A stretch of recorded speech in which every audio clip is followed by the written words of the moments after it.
This is Donal. Donal the duck.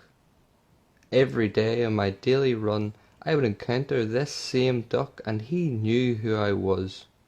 I could feel him watching me, judging me with his grey, beady eyes, with a crook of his head, as if to say, "You saw nothing."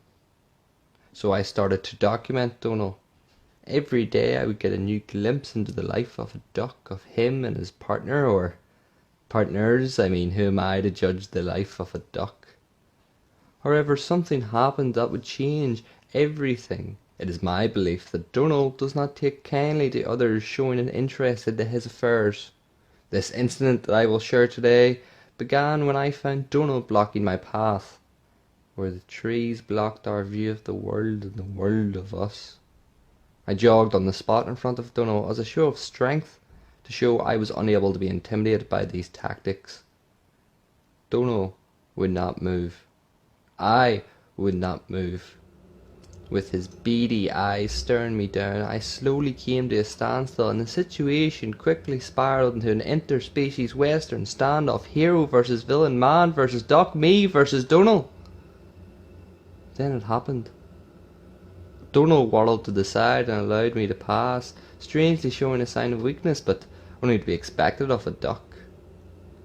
I slowly started to advance up the path, passing this would-be gunslinger, keeping eye contact with those grey, beady gems, when suddenly the moment comes. A moment that would have a profound effect on the rest of this story. A single squawk. With the noise leaving his yellowed mouth, I felt a chill. I knew this meant trouble. Leaving Donal, I continued my run. When I started to notice everyone was avoiding me, I could see fear in their eyes, and they would not look at me, backing away from me as I passed them, as though there was a warning sign attached to my head. Even other animals started to take notice. As I bent down to pet a dog, they suddenly took off without warning and pelted it down the path. I mused that it must just be one of those days, finished my run and started to make my way home. However, when I stopped to grab a loaf of bread, I noticed that this strange behaviour continued. No one in the shop would stand anywhere near me. I was asked to stand away from the cashier, and their refusal to take my money confirmed my suspicions that somehow I had become a leper. I racked my brain to determine the cause of the problem, when the only viable culprit came to me.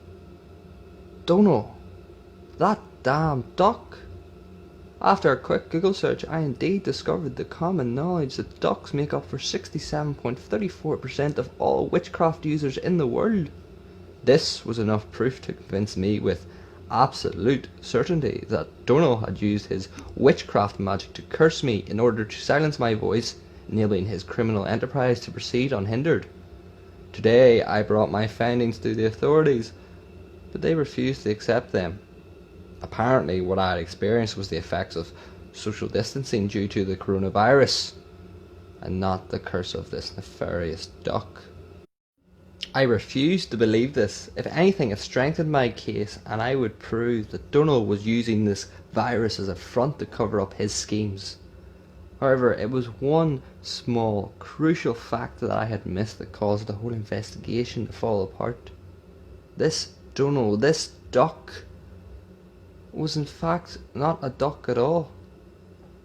He was in fact a goose, and as we all know, geese cannot practice witchcraft, thus my whole case fell apart.